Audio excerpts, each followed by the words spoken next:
மஞ்சனத்தி, வனப்பேச்சி, எஞ்சோட்டு பெண், பாம்படம் போன்ற நூல்களுக்கு சொந்தக்காரி, கவிஞர், எழுத்தாளர், சிறந்த பேச்சாளர், முனைவர் தமிழச்சி தங்கபாண்டியன். தமிழச்சி தங்கபாண்டியன், திலகபாமா எனக்கு இவங்க எங்கள் 2 பேருக்கும் ஒரு முக்கியமான ஒரு குடும்ப தோழி. கிட்டத்தட்ட 15 வருடம் எங்களுக்கும் தமிழச்சிக்கும் மிக நெருக்கமான குடும்ப ரீதியான உறவு உண்டு. எந்த முடிவெடுத்தாலும் தமிழச்சி, திலகபாமா இவங்க 2 பேரை கேட்டு தான் நாங்கள் முடிவு பண்ணும், கூடி பேசி கலந்தாய்ப்போம். அத்தனை வருட நீண்டகால நட்பு எங்களுடையது. எனவே தான் தமிழச்சி தங்கபாண்டியனை உரிமையோடு ஒருமையில் அழைக்கிறேன். முனைவர் தமிழச்சி தங்கபாண்டியன், இவளின் வசிய வார்த்தைகளை கேட்டால் வறண்ட நிலத்திலும் வசந்தம் துளிர்க்கும். இவளின் அரவணைப்பான சேய்மொழி கேட்டால் தமிழும் மெல்ல தாய்ப்பால் சுரக்கும். நிபந்தனையற்ற அன்புக்கு சொந்தக்காரி, தனித்துவமான பெண் கவிஞர் டாக்டர் தமிழச்சி தங்கபாண்டியனை வாழ்த்துரை அழைக்கிறோம். மணியோ 1:30, உங்களில் சில பேருக்கு சர்க்கரை, இன்னும் சில பேருக்கு நித்திரை. இப்படி பற்பல சங்கடங்கள் இருந்தாலும் நம்மையெல்லாம் நித்திரையிலிருந்தும் தம்முடைய அருமையான நடைப்பழக்கத்தின் மூலமாக ஐயா சவுந்தரபாண்டியனார் அவர்கள் ஒரு நாளைக்கு 10 மைல்களுக்கு மேலாக தன்னுடைய தோட்டத்திலே தினமும் நடந்து வருவதை வழக்கமாக கொண்டிருந்தவர். சர்க்கரையிலிருந்தும் ஒதுக்கி வைத்த எங்களுடைய பெருமதிப்பிற்கும் மரியாதைக்கும் உரிய மானமிகு ஐயா சவுந்தரபாண்டியனார் அவர்களுடைய சுயமரியாதை வாசத்தை பரப்புகின்ற இந்த நூல் வெளியீட்டு விழாவை சிறப்பித்து கொண்டிருக்கின்ற மேடையிலே இருக்கின்ற மதிப்பிற்குரிய திரு கரிகோல் ராஜ் நாடார் அவர்களே, இந்த நிகழ்ச்சியை வெளி மாநிலத்திலிருந்து வந்து சிறப்பித்து கொண்டிருக்கின்ற மரியாதைக்குரிய திரு சஞ்சய் குமார் ஜெய்ஸ்வால் அவர்களே, we welcome and respect your participation in this wonderful event and we'll always be grateful for your participation in this. இந்த நிகழ்ச்சியை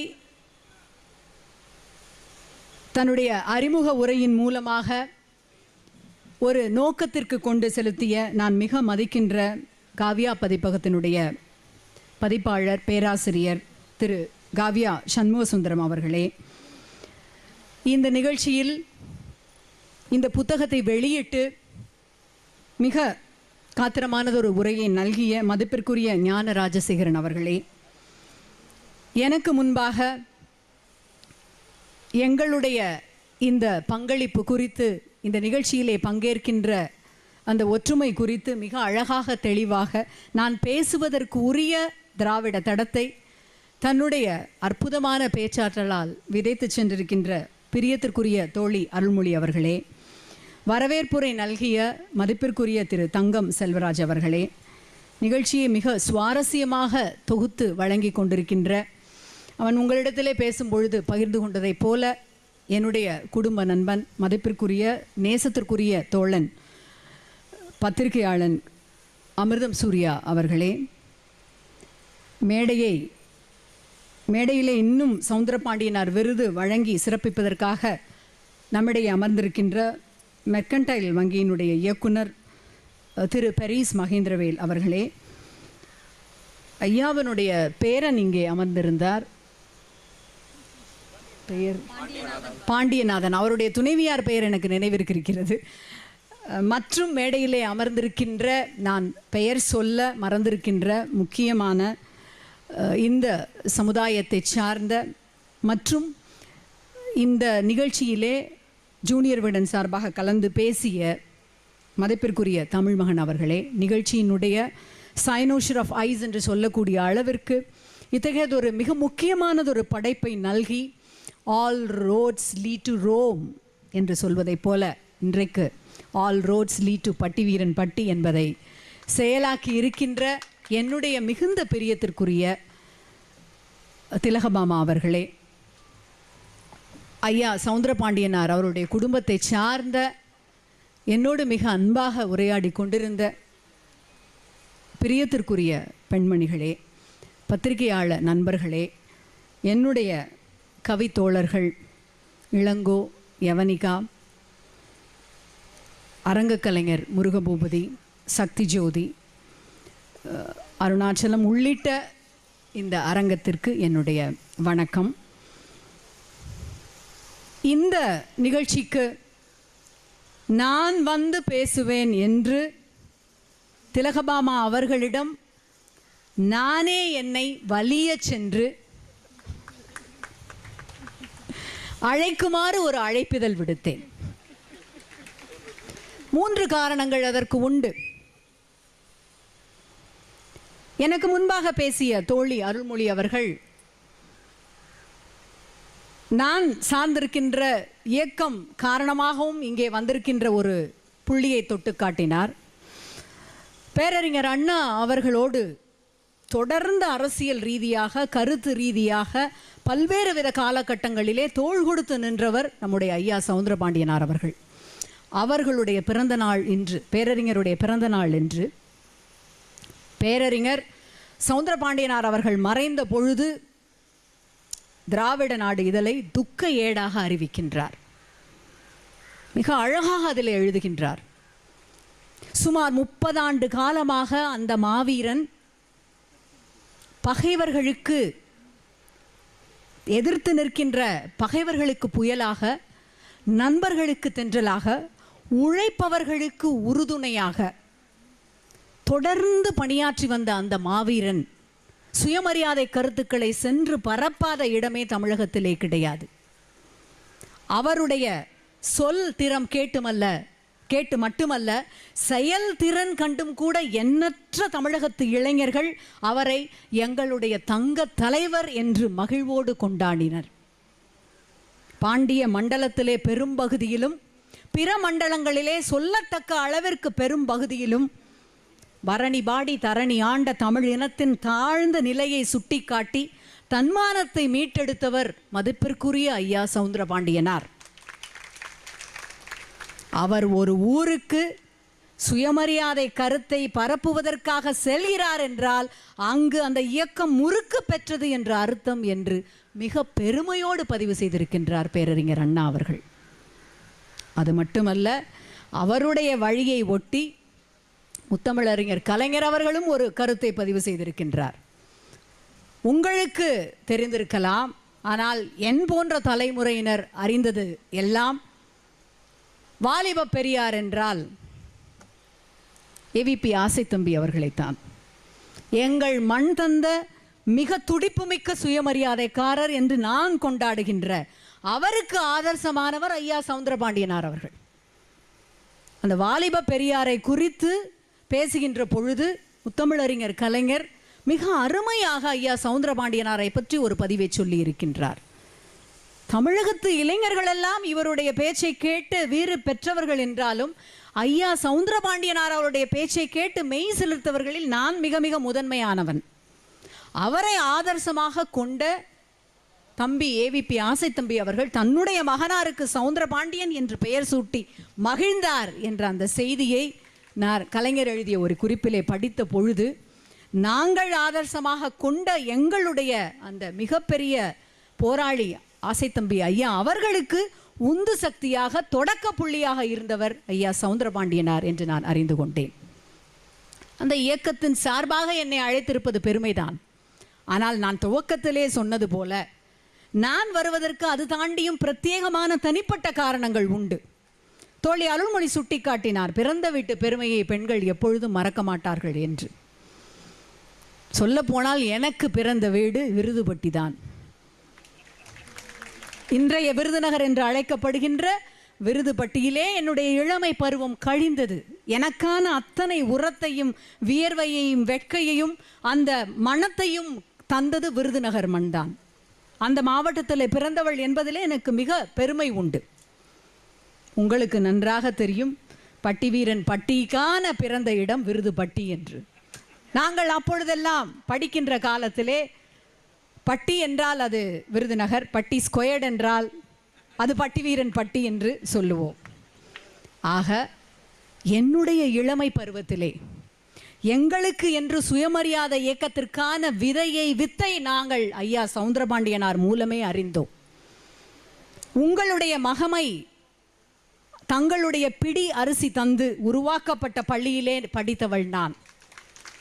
அந்த பள்ளி எனக்கு தந்த மிக முதன்மையான கருத்து என்பது சுயமரியாதை கருத்து. நாங்கள் அனைவரும் சேர்ந்து வளர்ந்த அந்த இளமையான காலகட்டத்திலே எங்களுக்கு என்று இந்த கருத்தை ஊட்டியவர்கள் ஐயா சவுந்தரபாண்டியனாரும் நாங்கள் எங்களுடைய தந்தை காலத்திலே மிக பெருமையோடு பெரியப்பா என்று அழைக்கின்ற சங்கரலிங்கம் நாடாரும் தான்.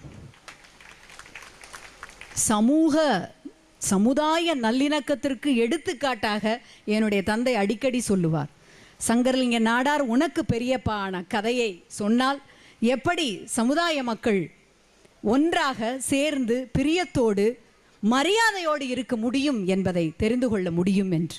ஆகவே எனக்கு அந்த கடப்பாடு, எனக்கான அத்தனை உரத்தையும் விதையையும் தந்த ஒரு மாமனிதர் பிறந்த இடம், அந்த இடம் நோக்கி நான் இங்கு வந்து அவருக்கான ஒரு மிக அருமையான நூல் ஒன்று சமர்ப்பிக்கப்படுவதை பார்க்க வேண்டும், அந்த மிக அற்புதமான காரியத்தை செய்த என்னுடைய தோழியை நேரிலே வாழ்த்த வேண்டும் என்ற அந்த கடமைக்காகவே இங்கு வந்தேன். திலகபாமாவை நான் 7-8 வருடங்களாக தொடர்ந்து அறிவேன். இந்த புத்தகத்தின் மூலம் அவர் மிகப்பெரிய பாய்ச்சலை நிகழ்த்தி இருக்கின்றார். நீல் ஆம்ஸ்ட்ராங் நிலவிலே காலடி வைத்த பொழுது சொல்லப்பட்ட வாசகத்தை நீங்கள் அறிவீர்கள். அதோடு இன்னும் சொல்லப்படாத செய்தி ஒன்றும் உண்டு. நீல் ஆம்ஸ்ட்ராங்கிற்கு நிலவிலே காலடி எடுத்து வைப்பதற்கு முதலில் அனுமதி வழங்கப்படவில்லை. முதலில் வழங்கப்பட்டது அவனோடு பயணம் செய்த astronaut number 1. The order was given from the base. Astronaut number 1, put down your feet on the moon. ஒரு நொடி அந்த ஆஸ்ட்ரோநாட் தாமதிக்கின்றார். புதிரான நிலவில் காலடி எடுத்து வைக்கின்றோம், என்ன நடக்குமோ ஏது நடக்குமோ, இறப்போமோ இருப்போமோ என்ற அந்த ஒரு நொடி தயக்கம் இந்த உலகின் மிகப்பெரிய கௌரவத்தை நீல் ஆம்ஸ்ட்ராங்க்கு வழங்குகிறது. ஆஸ்ட்ரோநாட் நம்பர் 2 என்று பேஸிலிருந்து கட்டளை வருகிறது. சற்றும் தயங்காமல் நீல் ஆம்ஸ்ட்ராங் நிலவிலே காலடி எடுத்து வைக்கின்றார். இந்த உலகம் அதனை, மனிதனுக்கு அது மிகச்சிறிய காலடி தான், ஆனால் அது மானுட குலத்திற்கு மிகப்பெரிய பாய்ச்சல் என்று பதிவு செய்கின்றது. இதற்கு முன்பாக எத்தனையோ புத்தகங்கள் எழுதப்பட்டு இருக்கலாம் ஐயாவை குறித்து, ஆனால் திலகபாமா எழுதியிருக்கின்ற இந்த புத்தகம் என்பது ஒரு மிகப்பெரிய பாய்ச்சல். அது வெறும் சமுதாயத்திற்கான, நாடாரின மக்களுக்கான ஒரு வரலாற்று பதிவு மட்டும் கிடையாது. சுயமரியாதையை, தன்மானத்தை, தாழ்ந்த தமிழினத்தை தட்டி எழுப்பிய ஒரு மிகப்பெரிய மனிதனுடைய வரலாற்று காலகட்டத்தின் பாய்ச்சல் என்பதை மிக அழகாக இந்த புத்தகத்திலே பதிவு செய்திருக்கின்றார். நான் நினைத்திருந்தேன் சுயசரிதைகளிலே மிக மிகச் சிறந்த சுயசரிதையாக கருதப்படுவது ஜான்சன் குறித்து பாஸ்வெல் எழுதிய என்று தமிழ் மகன் அதனை குறித்து பேசினார். ஜான்சன் என்றாலே நினைவிற்கு வருவது பாஸ்வெல் தான். பாஸ்வெல் அல்லாது ஜான்சனை நீங்கள் பிரித்து பார்க்க முடியாது. ஜான்சன் என்பவர் ஆங்கில இலக்கியத்திலே பிதாமகன் என்று கருதப்படுகின்ற ஒரு ஆளுமையானவர். அவருக்கு இணையாகவே ஆங்கில இலக்கியத்திலே சாமுவேல் ஜான்சன் என்றொரு பெயர் வழங்கப்படும். நமக்கான ஆங்கில அகராதியை தயாரித்தவர் தான் சாமுவேல் ஜான்சன். அந்த ஆங்கில அகராதியை அவர் தயாரித்த பொழுது இந்த அகராதியை நான் 3 வருடங்களிலே தயாரித்து முடிப்பேன் என்று சொன்னார். இந்த புத்தகத்தை திலகபாமா தயாரிப்பதற்கு எடுத்துக்கொண்ட காலகட்டம் கூட 3 வருடங்கள் தான். 3 வருடங்கள் என்பது எத்தனை கடினமான உழைப்பு, அதற்காக என்னென்ன விஷயங்களிலே அவர் தன்னுடைய வியர்வையை, உழைப்பை, நேரத்தை செலவிட்டிருக்கிறார் என்று அந்த முன்னுரையை நீங்கள் படித்தீர்கள் என்றால் புரிந்து கொள்வீர்கள். அப்பொழுது அவரிடம் ஒரு கேள்வி கேட்கப்பட்டது. பிரெஞ்சு அகாடமியை சேர்ந்தவர்கள், பிரெஞ்சு அகாடமியை சேர்ந்த 40 பிரெஞ்சுக்காரர்கள் 40 ஆண்டுகள் சேர்ந்து உழைத்து ஒரு ஆங்கில அகராதியை உருவாக்கி இருக்கிறார்கள். 40 பிரெஞ்சுக்காரர்கள் சேர்ந்து 40 ஆண்டு காலம் உருவாக்கிய ஒரு அகராதியை நீங்கள் எப்படி 3 ஆண்டுகளில் முடிப்பீர்கள் என்று சபதமிடுகிறீர்கள் என்று. அதற்கு சாமுவேல் ஜான்சன் சொன்னார், an Englishman is equivalent to 40 into 40 1600 Frenchmen. ஒரு ஆங்கிலேயன் 1600 பிரெஞ்சுக்காரங்களுக்கு சமமானவன் என்று சொன்னார். அதுபோல இன்னும் எத்தனை ஆசிரியர்கள் இவர்கள் குறித்து எழுத அல்லது இந்த மாதிரியான விஷயங்களை கொண்டு செல்ல 3 ஆண்டுகளில் திலகபாமா செய்திருக்கின்ற இந்த சாதனை என்பது நாம் அனைவரும் மிக மிக கரவொலி எழுப்பி பாராட்டப்பட வேண்டிய சாதனை. அவர் சொன்னார், இந்த மண்ணிலிருந்து வெளியே சென்ற பிறகுதான் நான் ஐயாவை பற்றி அறிந்து கொண்டேன் என்று. நாங்கள் எல்லோரும் பிறந்த மண்ணிலிருந்து அவரை அறிந்து கொண்டு அவரை தூக்கி கொண்டாடிய அந்த இடத்திலிருந்து வருகின்றோம். இந்த மேடை, இந்த வாய்ப்பு தந்தை பெரியார், ஐயா சவுந்தரபாண்டியனார் ஆகியோர் இல்லாமல் எங்களை போன்றோருக்கு கிட்டியிருக்காது, ஒரு காலமும் கிட்டியிருக்காது. அப்படியெனில் இந்த வரலாற்றை இந்த தலைமுறைக்கு செய்ய வேண்டும் என்கின்ற அந்த மிக அருமையான விஷயத்தை திலகபாமா அழகாக முன்னெடுத்து சென்றிருக்கின்றார். இந்த ஊர் பட்டிவீரன் பட்டி இன்று இந்த புத்தக வெளியீட்டால் புகழ் பெற்றிருக்கிறதா என்றால் இல்லை என்று தான் சொல்ல வேண்டும். அதற்கு மிக ஒரு அருமையான உதாரணத்தை வள்ளி, நம்முடைய பாண்டியநாதன் அவர்களுடைய மனைவி ஓரிடத்திலே பதிந்திருப்பதாக நான் படித்தேன். வள்ளி ஒரு முறை சிங்கப்பூருக்கு செல்லுகின்றார். கௌரி, மன்னிக்க வேண்டும், நீங்க தானே அது? ஐயோ, ஐம் வெரி சாரி, உங்களுடைய பேர் அவர்கிட்ட கேட்டு கன்ஃபார்ம் பண்ணேன், இப்போ சொல்கிறப்ப தப்பாக சொல்கிறேன். நீங்கள் பதிஞ்சிருக்கிற விஷயந்தான், ஒரு புத்தகத்தில் படித்தேன். வங்கி விஷயமாக சென்ற பொழுது வங்கியினுடைய அதிகாரி ஒருவரோடு அவர் பேச நேருகின்றது. நீங்கள் எந்த ஊரிலிருந்து வருகிறீர்கள், என்ன விஷயமாக என்று சம்பிரதாயமான கேள்விகளை கேட்கும் பொழுது வள்ளி அவர்கள் சொன்னாராம், எங்கள் ஊரை குறித்து உங்களுக்கு சொன்னால் தெரியாது, அது ஒரு குக்கிராமம் என்று. பரவாயில்லை, சொல்லுங்கள் என்று அந்த வங்கி அதிகாரி சொன்னதற்கு பட்டிவீரன் பட்டி என்று சொன்னாராம். இன்னும் இப்படி சொல்லிவிட்டீர்கள், ஐயா சவுந்தரபாண்டியனார் பிறந்த ஊர் என்பது உலகம் முழுவதும் தெரிந்த ஊராயிற்றே என்று சொன்னாராம். இதை கேட்டு வள்ளி அவர்கள், ஒரு மனிதன் வாழ்ந்த வாழ்க்கை தான், மன்னிக்க வேண்டும், both the husbands and the wife are sitting before me as personas. சாட்சியாக 2 பேரும் இருக்கும் பொழுது பெயரை மாற்றினால், அதுவும் வள்ளி தெய்வானை என்கின்ற பெயர் குழப்பங்கள் மிகப்பெரிய பிரச்சனையில் கொண்டு போய் விட்டுவிடும். அவர் சொன்னதாக நான் படித்த விஷயம் இதுதான். வாழ்ந்த ஒரு மனிதன் எப்படி வாழ வேண்டும் என்பதற்கு அடையாளமாக வாழ்ந்த சவுந்தரபாண்டியன் ஐயாவினுடைய அந்த பெருமையை முகம் தெரியாத ஒருவர் ஒரு அயல் நாட்டிலே சொல்லும் பொழுது நான் அப்படியே சிலிர்த்து விட்டேன். எந்தவித விளம்பரப்படுத்துதலும் இன்றி வாழ்ந்த ஒரு மனிதர், அவருடைய விளம்பரப்படுத்தப்படாத வாழ்க்கையினால் இந்த ஊர் எத்தகைய உலகளாவிய விளம்பரத்தை பெற்றிருக்கிறது என்று நீங்கள் நினைத்து பாருங்கள். மிக மிக அருமையான இத்தகைய விஷயங்களை பல்வேறு காலகட்டங்களிலே படித்திருக்கின்றோம். நானெல்லாம் ஐயா சவுந்தரபாண்டியனாரை பற்றி படித்து வளர்ந்த பெண்ணால் ஒவ்வொரு காலகட்டத்திலும் என்னுடைய தந்தை அந்த பகுதிக்கு வருகின்றவர் அல்லது ஏவிபி ஐயாவினுடைய பேச்சை கேட்கும் பொழுதெல்லாம் இவருடைய பேச்சை கேட்காமல் நாங்கள் கடந்து போவது கிடையாது. ஆனால் இன்றைக்கு இருக்கின்ற என்னுடைய குழந்தைகளுக்கு தெரியுமா, பொசுக்குதுன்னா என்ன என்று கேட்கின்ற என்னுடைய இளைய மகளுக்கு தெரியுமா ஐயாவினுடைய அந்த பெயர்? நான் அன்றைக்கு ஐயாவினுடைய பேத்தியினுடைய பெயரை பற்றி சொன்னேன், Soubha. Oh, it's a very modern name என்றார் என்னுடைய இளைய மகள். மாடர்ன் நேமாக அவர்களுக்கு படுவது என்பது ஒரு வேரினுடைய அடையாளம் என்ற கருத்தை நாம் இந்த தலைமுறைக்கு கொண்டு செல்ல வேண்டும். அதற்கான அத்தனை விஷயங்களையும் இந்த புத்தகம் உள்ளடக்கி இருக்கின்றது. மிக சுவாரஸ்யமான சம்பவங்களை இந்த ஒரு 3 வருட கால உழைப்பிலே அவர் அடக்கியிருக்கின்றார். பின்னட்டையை பாருங்கள். அண்ணல் அம்பேத்கரை முதலாக இங்கு அழைத்து வந்து ஒரு மிக முக்கியமான ஒரு கூட்டத்திற்கு ஏற்பாடு செய்ததை பதிவு செய்கின்ற புகைப்படம். முன்னட்டையிலே ஐயா சவுந்தரபாண்டியனாருடைய உருவப்படம் பொறிக்கப்பட்ட ஒரு தங்க காசு. நினைத்து பாருங்கள், அந்த காலகட்டங்களில் இந்த தங்க காசை எத்தனை பேர் மிக பெருமையாக வாங்கி அணிந்து சென்றிருப்பார்கள் என்று. அவர் ஒரு பொழுதும் பணம் என்பது உழைப்பிற்கான ஒரு விஷயமாக பார்த்தாரே அன்றி பணத்தை ஒரு அங்கீகாரமாக கருதியவர் கிடையாது. எப்பொழுதும் தன்னுடைய வாழ்க்கையை ஒடுக்கப்பட்ட தன்னுடைய மக்களுக்காக அவர் செலவிட்டார் என்பதை காட்டிலும் மகமை, உறவின் முறை, நாடார் மகாசன சங்கம் முதலியவற்றை ஏன் அவர் முதலில் தொடங்கினார் என்றால், இடைப்பட்ட நூற்றாண்டுகளாக தன்னுடைய சமுதாயம் எப்படி ஒரு ஒடுக்கப்பட்ட சமுதாயமாக இருந்தது என்பதை சொல்லி அவர்களை அந்த நிலையிலிருந்து மாற்ற வேண்டும் என்பதற்காகவே அந்த மிக முக்கியமான 2 சங்கங்களை தொடங்குவதாகட்டும் அல்லது தொடர்ந்து அதிலே இயங்குவதாகட்டும், அது சார்பாக அவர் சட்டமன்றத்திற்கு தேர்ந்தெடுக்கப்பட்டிருந்தாலும் அந்த அடையாளத்தையும் தாண்டி தாழ்த்தப்பட்ட மக்களுக்காக அவர் செய்திருக்கின்ற விஷயங்கள் எத்தனையோ மிக மிக பெரியவை. தாழ்த்தப்பட்ட மக்களுக்கான மாநாடுகளில் அவர் கலந்து கொண்டிருக்கின்றார். கலந்து கொண்டது மட்டுமல்ல, அந்த மாநாடுகளுக்கு பணச்செலவையும் அவர் செய்திருக்கின்றார். உங்களுக்கு தெரியும் என்று நான் நினைக்கின்றேன், தென் தமிழகத்திலே கமுதி ராமநாதபுரம் பகுதிகளிலே தாழ்த்தப்பட்ட திராவிட அந்த ஆதி திராவிடர்களை பள்ளியில் சேர்க்க வேண்டும் என்கின்ற சட்டம் இருந்தும் அந்த குலத்தை சார்ந்த பிள்ளைகள் படிப்பதற்கு அனுமதிக்கப்படவில்லை. ஐயா அவர்கள் மதுரை ராம்நாத் ஜில்லா தலைவராக இருந்த பொழுது இந்த நிலையை அறிந்து அந்த பள்ளிகளுக்கெல்லாம் ஒரு சுற்றறிக்கை அனுப்புகின்றார். நீங்கள் இந்த குழந்தைகளை சேர்க்கவில்லை என்றால் மிக கடுமையாக தண்டிக்கப்படுவீர்கள் என்று. சில ஹெட் மாஸ்டர்ஸ் நாங்கள் என்ன செய்வது, பிள்ளைகள் படிக்கவே வரவில்லை என்றெல்லாம் பொய் சொன்ன காலத்தில் அவர்களை பணி நீக்கம் செய்திருக்கின்றார். அந்த காலகட்டத்திலே ராஜபாளையத்தில் பேருந்துகளில் பயணச்சீட்டுகளில் என்ன அச்சடிக்கப்பட்டிருக்கும் தெரியுமா? ஆதி திராவிடர்கள் இதிலே ஏற்றப்பட மாட்டார்கள் என்று.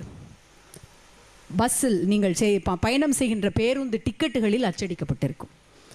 ஐயா அவர்கள் இதனை கேள்விப்பட்டு இந்த நடவடிக்கை உடனடியாக நிறுத்தப்பட வேண்டும், அந்த வாசகங்கள் எடுக்கப்பட வேண்டும், இல்லையேல் அந்த பேருந்துகளுக்கான உரிமம் ரத்து செய்யப்படும் என்று சொன்னார். ஒரு குறுகிய வட்டத்தோடு ஒரு சாதிய தலைவராக என்றைக்கும் அவர் பார்க்கப்பட்டது கிடையாது. அப்படி பார்க்கப்படக்கூடிய ஆளுமையும் அல்ல அவர்.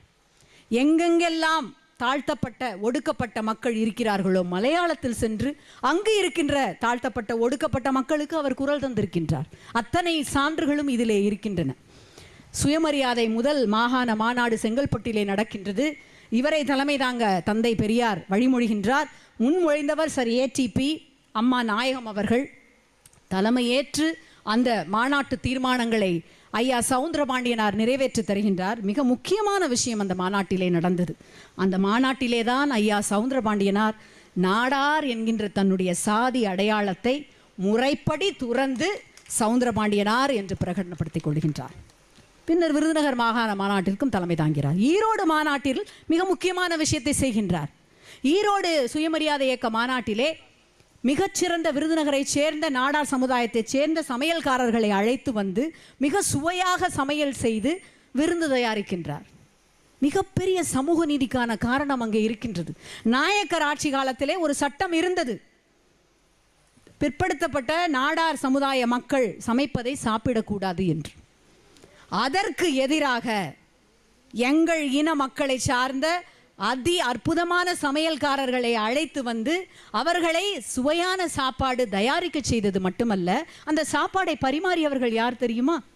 தாழ்த்தப்பட்டவர்கள், முகமதியர்கள், கிறித்துவர்கள் ஆகியோரை கொண்டு பரிமாறும் பொழுது தந்தை பெரியார் அனைவரும் சாப்பிடுகிறார்கள். மற்ற சில சனாதனவாதிகள் தயங்கி இருக்கும் பொழுது இந்த 3 பேரும் சேர்ந்து பரிமாறிய உணவை இவர்கள் இருவரும் சாப்பிட்டு தொடங்கி வைக்க அங்கே மிக அழகாக சமூக நீதி அரங்கேற்றப்படுகின்றது. சாயல்குடியை பகுதியை சார்ந்த ராம்நாடு கடலாடியிலே 2 வரிகள் விதிக்கப்பட்டிருந்தன அந்த காலத்திலே. தண்டல் வரி என்பது தேவர் சமூகத்திற்கும் சமுதாயத்திற்கும் நாடார்களுக்கும் மட்டுமே விதிக்கப்பட்ட ஒரு வரி. அந்த வரியை நீக்க ஒரு தீர்மானம் கொண்டு வந்த பொழுது அந்த சம்பவத்தை மட்டும் உங்களோடு பகிர்ந்து கொண்டு நான் முடிக்கின்றேன். மிக அழகாக ஜனநாயக பூர்வமான விவாதங்களை முன்வைத்து தான் ஐயா அவர்கள் எப்பொழுதும் தீர்மானங்களை நிறைவேற்றுவார். அந்த ஜனநாயகம் இன்றைக்கு செத்துவிட்டது. ஒரு முறை நேரு பாராளுமன்றத்திலே நாம் சீன போரிலே அப்பொழுது தோற்று விடுகின்றோம். அக்சைசின் என்கின்ற பகுதியை நாம் சீனாவிடம் தோற்று விடுகின்றோம். அதனை நியாயப்படுத்தும் விதமாக பாராளுமன்றத்திலே நேரு அவர்கள் அந்த பகுதியிலே ஒரு புல் பூண்டு கூட முளைக்காது, ஆகவே கவலைப்படாதீர்கள், அந்த பகுதியை நாம் தோற்றுவிட்டோம் என்று. உடனடியாக அந்த கட்சியை சார்ந்த காங்கிரஸ் கட்சியை சார்ந்த இன்னொரு பாராளுமன்றவாதி எழுந்து நின்று, ஐயா பிரதமர் அவர்களே, உங்களுடைய தலையில் கூடத்தான் ஒரு முடி கூட முளைக்கவில்லை, ஆனால் உங்களுடைய தலையை நாங்கள் அப்படி கொடுத்து விட முடியுமா என்று கேட்டாராம். அத்தகைய ஜனநாயக மரபை பார்த்திருக்கின்ற பாராளுமன்றம் சட்டமன்றம் இயங்கிய பொழுது இருந்தவர் சவுந்தரபாண்டியனார் ஐயா. அதில் ஒரு சம்பவத்தை மிக அழகாக திலகபாமா பதிவு, எனக்கே அது மிக ஆச்சரியமாக இருந்தது. இந்த தண்டல் வரி என்பது 2 சமுதாயத்தைச் சேர்ந்த மக்கள் மீது மட்டும் வரி விதிக்கப்படவில்லை, அந்த சமுதாயத்தைச் சேர்ந்த கடவுள்களும் அதனை கட்ட வேண்டும் என்கின்ற குறிப்பு இருந்ததாம். அது பற்றி ஒரு விவாதம் வருகின்றது, அதை மட்டும் உங்களோடு பகிர்ந்து கொள்கின்றேன். ராமநாதபுரம் ராஜாவும் அந்த தண்டல் வரியை கட்டியிருக்கிறார், ஏனென்றால் அவர் அந்த தேவர் சமூகத்தை சார்ந்தவர். அது குறித்த விவாதம் வரும்பொழுது ராமநாதபுரம் ராஜாவும் இத்தண்டவரி செலுத்துமாறு அழைக்கப்படுகிறார் என்பதை அறிய பலரும் பெரிதும் ஆச்சரியப்படுவர். உண்மையில் ராமநாதபுரம் மாவட்ட பகுதிகளில் இந்த சச்சரவுகள் ஏற்பட்ட பொழுது அவர் சட்ட ஒழுங்கின்மையை அடக்க உதவி செய்திருக்கின்றார். அடக்க உதவி செய்தாலும் நீங்கள் தண்டல் வரி கட்ட வேண்டும் என்பதுதான். ராமநாதபுர ராஜா குறுக்கிட்டு சொல்கின்றார், என்னை மட்டுமல்ல மூல உத்தரவு தேவஸ்தானம் கமிட்டிகளின் கட்டுப்பாட்டில் உள்ள கோவில்களில் உள்ள கடவுள்களையும் உள்ளடக்கி இருந்தது என்று. அதற்கு குறுக்கிட்டு ஐயா அவர்கள் சொல்கின்றார், பின்னால் எழுந்த அரசு ஆணைப்படி கடவுள்களுக்கு விதிவிலக்கு அளிக்கப்பட்டுள்ளது என்பதையும் மாண்புமிகு உறுப்பினர் அறியலாம் என்று சொல்கின்றார். இப்படி பலவிதமான சுவாரஸ்யமான எத்தனை குறிப்புகள் பார்க்கிறீர்கள். இத்தனையும் நான் உங்களிடம் பகிர்ந்து கொண்டால் மாலை ஆகிவிடலாம். கவலைப்படாதீர்கள், இந்த புத்தகத்தை நீங்கள் வாங்கி படிக்கும் பொழுது அது அத்தனையும் நீங்கள் தெரிந்து கொள்ளலாம். ஆக ஒரு இமாலய சாதனையை நாம் நினைத்து நினைத்து போற்றப்பட வேண்டிய ஒரு யோக்கியமான அரசியல்வாதியை பேசும்பொழுது சொன்னார்கள், இங்கு இருக்கின்ற திராட்சை தோட்டங்களில் வைன் தயாரிக்க வேண்டும் என்கின்ற ஒரு எண்ணம் இருந்தது என்று. ஏன் அதனை ஐயா அவர்கள் கைவிடுகின்றார்கள்? அவருடைய தாயார் சொல்லுகின்றார், அவருடைய தாயார் இந்த விஷயத்தை நீ செய்வது எனக்கு பிடிக்கவில்லை என்று. இன்றைக்கு இருக்கின்ற அரசியல்வாதிகள் எந்தெந்த விதத்தில் கான்ட்ராக்ட் எடுக்கிறார்கள் என்று உங்களுக்கு தெரியும். தன் தாயார் சொல்லுவதை நினைவில் வைத்துக்கொண்டே அவர் நடைபயணம் செல்கின்றார். அப்பொழுது ஒரு முகமதியர் எல்லா இடத்திற்கும் சென்று சாம்பிராணி புகை போட்டுக் கொண்டு வருவோர் ஒரு கடைக்குள் செல்வதை மறுத்துவிட்டு செல்வதை காண்கின்றார்.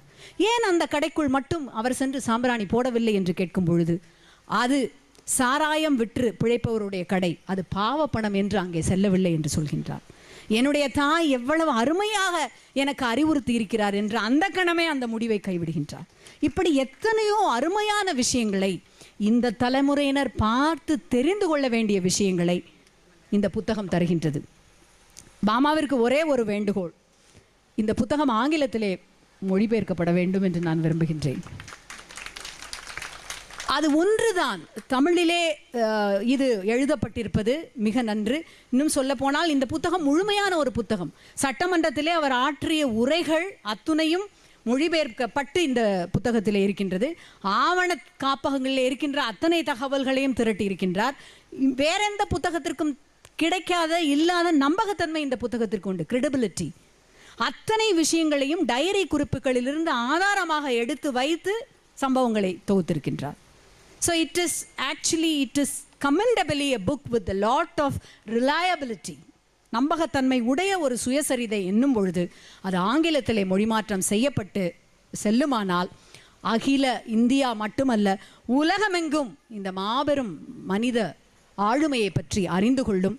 என்னை போல பலர் தேடி வந்து இந்த ஊருக்கு வந்து, அவரால் இந்த இடத்திற்கு நான் வந்தேன், அவருடைய கருத்துக்களால் நான் உரம் பெற்றேன், அவரை குறித்து பேசுவதும் அவர் குறித்து பகிர்ந்து கொள்வதும் அவர் குறித்து ஒரு விஷயம் நடைபெறும் பொழுது தோள் கொடுத்து பாராட்டுவதும் என்னுடைய கடமை என்று உலகம் எங்கும் இருந்து இந்த ஊருக்கு வருவார்கள். அந்த ஒரு சிறப்பை அவர் செய்ய வேண்டும் என்று நான் நினைக்கின்றேன்.